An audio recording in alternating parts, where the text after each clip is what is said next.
You ask Tiger to solve. This deals with linear equations with one unknown.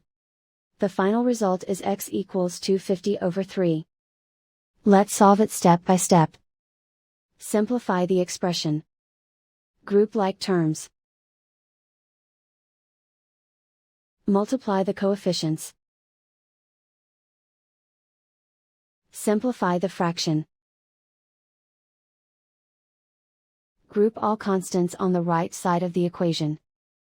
Subtract 1440 from both sides. Group like terms. Simplify the arithmetic.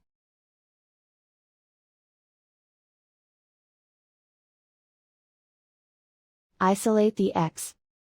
Multiply both sides by inverse fraction 5 over 72.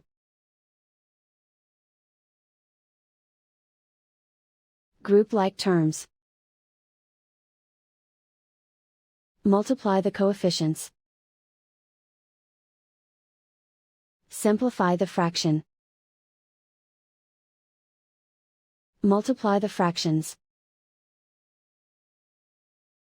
Simplify the arithmetic. And so the final result is x equals 250 over 3.